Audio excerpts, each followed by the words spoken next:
Hello, welcome to the Knife Yak channel. In my previous video, I discussed the features of the Benchmade Griptilian, focusing on this sheep's foot version. And today I'm going to talk about the latest acquisition in my collection, which is the Griptilian drop point version. I'm going to focus on the differences between these two knives, and I'm going to do an initial inspection of the drop point. This arrived in the mail a couple of days ago and I've looked at it. So this is not the first instant of unboxing, but I haven't done anything to the knife other than just look at it and put it back in the box. So today I'm going to do an initial inspection. I guess you'll call it initial impressions, although it's not really the first time I've looked at it. So that's a full disclosure. So let's talk about this. I've already opened the knife. It's not in the box anymore. So put that away. We don't need it. So let's have a look. The basic difference between these two knives is the shape of the blade. And you can see that one is more pointy than the other. One of them has thumb studs. The other has the Spyderco style opening hole. They both have the same S30V blade steel. They both have the same stonewash finish. They both have identical handle construction. I probably should apologize for not giving all of the specifications in my previous video. I actually did record all of the blade thickness and the blade length and all that, but the video was a little long and I actually deleted all of that because I assumed that it was a little bit boring and the viewer can easily look up the specifications on the Benchmade website or any of the knife dealers' websites. But basically the blade length is just a little bit under 3.5 inches. The blade thickness is about that thick. Yeah, I'm being facetious. Anyway, yeah, you can look that stuff up. So let's talk about the basic blade design here. So the drop point, I'm looking at this now, fairly fresh, and this is after 20 plus years of owning the sheep's foot Griptilian. So I'm familiar with this. I'm familiar with the sheep's foot version and it seems normal to me. So when I look at the other one, it looks a little odd. Although the blade is more normal looking in its own terms, but when you see that blade shape on this handle for the first time after 24 years or so of having the other style, it looks different. I'm sure I'll get used to it in a matter of days or hours, but there's actually a little smudge on there from when I was looking at it before. But so in general, I think this pointy version is going to be more useful. It just looks like it's gonna, because of this, it's swedged at the spine in the front half of the blade there, so it tapers down to a fairly good point. And let's see if I can get a little light on there so you can kind of see. If we compare the two, you can see that the sheep's foot version is definitely thicker farther forward. The blade thickness is the same towards the handle, but on the extremity, you can see how the spine here is just quite a bit thicker near the tip, and that's because of the swedge that we have on this version, right? On the drop point version. I think I'm going to like that for precision cuts and piercing and poking kind of cuts. If you have to remove a sliver, I think it'll work better with the point of your knife. So I think I will, in the long run, really appreciate the all-around usefulness of a more pointed blade. I suspect this one will be a little bit tougher if you ever use it for prying things, which I don't and probably won't, so that's not really a factor for me. Big difference is also, this is not immediately obvious, but before I actually bought the drop point version and actually opened the box and looked at it and put it in my hand, I didn't realize that the thumb ramp was going to be different. I just assumed that it would be exactly the same blade shape, but without the hole. But when you look at these things side by side, you'll see that the thumb ramp is actually very much longer. This is the sheep's foot version. And in my left hand, I have the drop point version, and I hold these up pivot to pivot, and you can see that one of them has a long thumb ramp with several more jimping grooves, and the drop point version on the left has a much shorter ramp. And you'll also notice when you look at them side by side this way that the top of the ramp on the sheep's foot version is kind of rounded off, and here you have a bit of a peak, which depending on where you put your thumb might create a little bit of discomfort. Yeah, there's a little bit of a pointy profile there. Sorry, I just bumped my camera. But yeah, this it is far enough forward that I don't think my thumb will naturally want to go there. So it's not really going to be a problem, I don't think. It's really just different, that's all. And so yeah, this one just gives you a lot more of an extended ramp, especially when you consider that as the extension of the jimping on the handle above the pivot area. That just makes for a lot of traction area there. And here you get the same jimping on the handle, so it's plenty long, right? And the groove at the base of the handle where your index finger goes, and the swell here at the front of the handle causes your hand to sit back far enough that your thumb isn't really going to go past that ramp peak anyway. So that's not really a complaint, it's just an observation. And let's talk about the studs. The studs are well positioned, I think, on this Griptilian. They're not too far out. In a previous video, I complained about the positioning of the thumb studs on the Freak, where they're farther away from the handle, which gives you good leverage for opening. But look how far forward the stud ends up being on this Freak compared to on the Griptilian, where they're a little bit closer to the handle. So yeah, I think in terms of deployability, it's super easy to deploy the Freak, and this one will be easy enough to deploy. The studs are far enough away but closer to the handle, and that means that they're less likely to get in the way when I sharpen the knife or when I cut things that involve most of the blade length, right? Like cutting open a cantaloupe or whatever. The stud will get in the way, but not as much as it would with the Freak.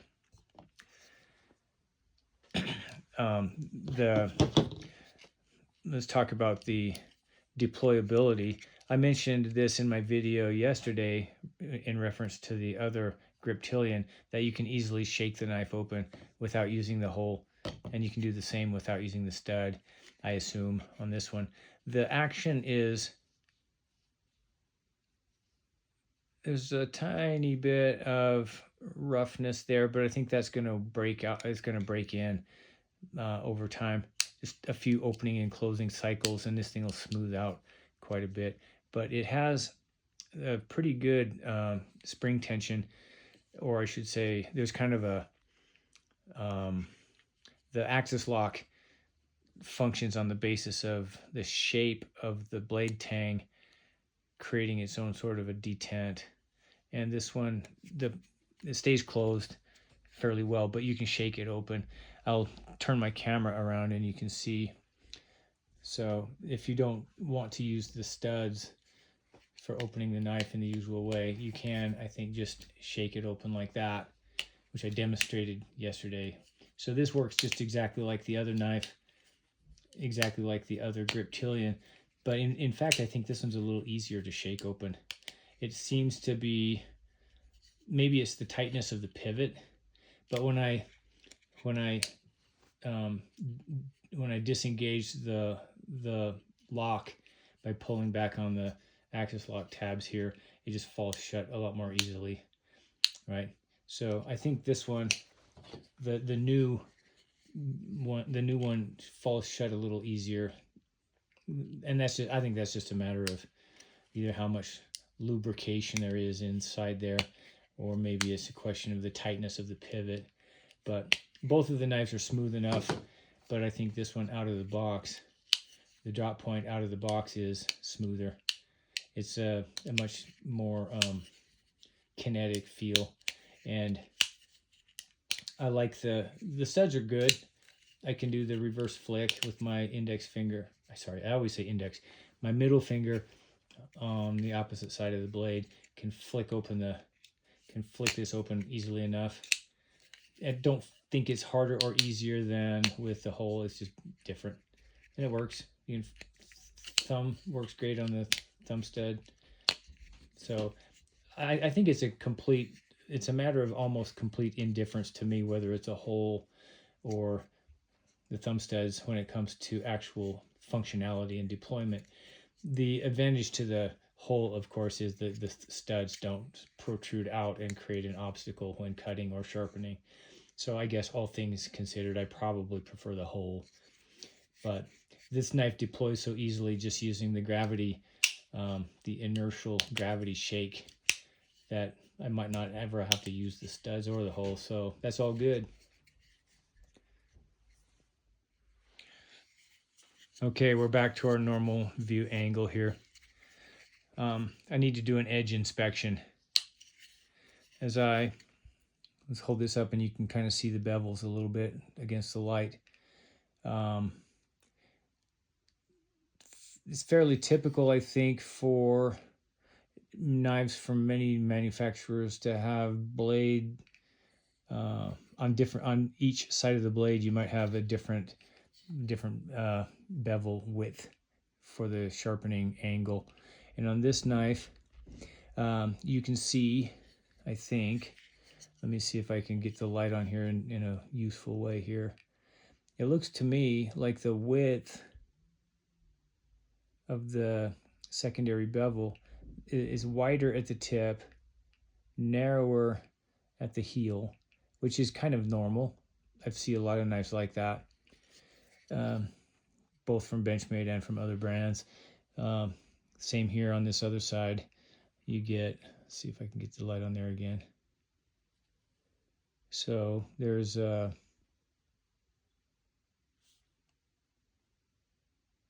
it's kind of hard for me to catch the light there, but just looking at this, I can see that there it's a little bit wider at the tip, a little less wide at the base, but that's the same pretty much on both sides. If anything, actually, it looks like on the show side of the blade,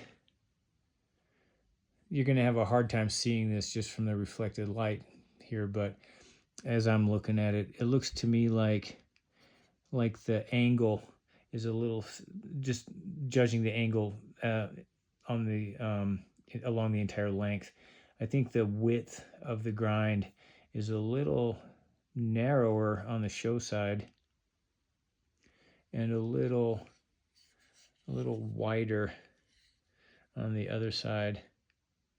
So in that respect, it's not completely perfect, but it's within the realm of acceptable. I think it's just kind of what you'd expect. It's normal.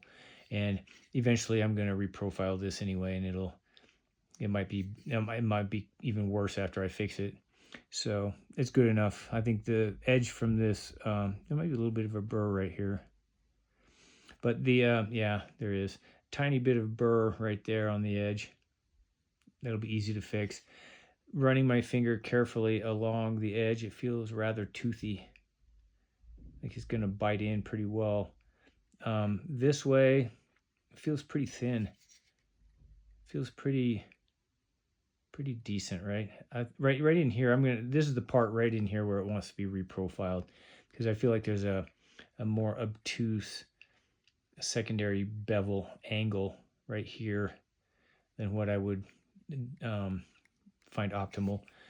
So It doesn't really, I can feel it kind of scratching into my thumbprint a little bit and going this direction. It just feels sharper on this side than it does on that side, but not by much. So this edge is, as Benchmade edges go, this one's actually pretty good, and so no real complaints. So the knife feels sharp, and I think, well, I've got some paper here. Let's do a little test. This is a piece of catalog paper, so let's just do this.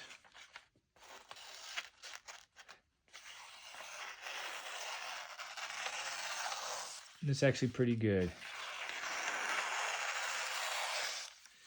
I'm feeling along the entire edge at fairly slow.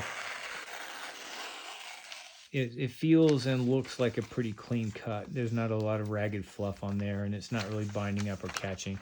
Now, little known fact is when you cut along the other edge, sometimes it doesn't work the same way because of the way the paper is, the fibers of the paper lay differently. But so going this way, it will be harder to do, but it's still pretty good. All right? Actually, very good. I like it. Benchmade has done a good job of providing a sharp knife, and I have to, in fairness to Benchmade, when they get it right, it's pretty good, right? Sometimes they're not this good, but today's I'm quite pleased with the effect. I'm looking at the way the light catches the edge here, and there's actually a little bit of a reflection right at the edge, which makes me think there's a burr right there somewhere. It's kind of hard. It's not very much, very subtle, but I can kind of almost feel just a little bit of a burr there. That'll be very easy to fix. So in no way would that be it doesn't really reflect too badly on the company. I think it's pretty good. This knife is serviceable and pretty impressive out of the box. So good enough, I think. So one thing I'm going to do with this knife is I'm going to do a little modification of the clip, and I'm going to show you what I mean by that. But I'm going to turn my camera off so I can remove the clip and show you what I'm talking about. So I'll be right back. Okay, I'm back. I had to remove the clip from my other Griptilian so I could show you something. The clip this is the standard Benchmade clip, and they've been using clips like this for more than 25 years. And with this particular, the way they're making these clips, it has a fairly steep curve at the tip end of the clip, and so this little piece right here where it rises up a little bit is standing pretty high off the handle. And so I noticed on the other Griptilian the other day, as I was holding it in my hand, squeezing it a certain way, that this end of the clip here just digs right into my hand right there. And when I hold the knife a certain way, it just kind of, ouch, ow. Wish it wouldn't do that. So yeah, this little edge right here is just digging into my hand. You can see a mark that it made right there, right? I guess. Here, I'll do it again. Squeeze really hard. I'm withstanding a lot of pain. Ow, it hurts. And now look, you can see the mark right there, right? So that's not good. So what I did is with this other Griptilian, I basically just dremeled off the end of that. So the part that protrudes is now a little less prominent. And so when I squeeze the knife, it doesn't hurt my hand anymore. So I want to make the clip on this one a little shorter. Let me close this since we don't need the blade to be open for me to demonstrate this, but I can show you if I line up the clip, you can see the part that I dremeled off on the top clip. Let's get this out here where you can see it, right? So you can see where the black finish has been ground off, and you can see the longer clip underneath. So I'm going to grind off about that much with the Dremel tool, and that'll just cause it to be a little less prominent. It won't stand up quite so high, and it won't poke into my hand quite as much when I squeeze the knife. So that's not a real problem inherent with the Griptilian. It just happens to be the way they made these clips. And I don't know if they've always been like that, but on this particular knife, the standard clip stands high, and I'm going to fix that. So that's a small modification that I'm going to make. Otherwise, I really like these handles a great deal, and they're very ergonomic. If there's any problem with the ergonomics, it's the clip, not the handle or anything relating to the design of the knife. So my plans for this knife, this drop point, I'm going to carry this one around. I've been carrying the sheep's foot version, and I'm pretty much satisfied that I understand how it works and all of its intricacies and idiosyncrasies. So now I'm going to do the same with this drop point. I'm going to carry it, I'm going to use it. This will be my pouch carried knife, my user, the knife I use for pretty much everything. Whenever I have a chance to cut something, it's going to be this knife. And I'm going to carry it around for a couple of weeks, and we'll just get a feel for it. And I'm going to decide if my hunch is true. I think I'm going to like this drop point better than a sheep's foot for just general all-around utility purposes. So I guess it's going to be a crappy experiment because I'm already biased, I think, towards the drop point. But I'm going to use it for a couple of weeks. It's going to be my daily carry knife, and maybe I'll report back to let you know if I've discovered anything that wasn't already obvious to me from this first couple of days of familiarity. So that's my overview of the drop point Griptilian as it compares to the sheep's foot version. Thank you for watching. Remember to like and subscribe.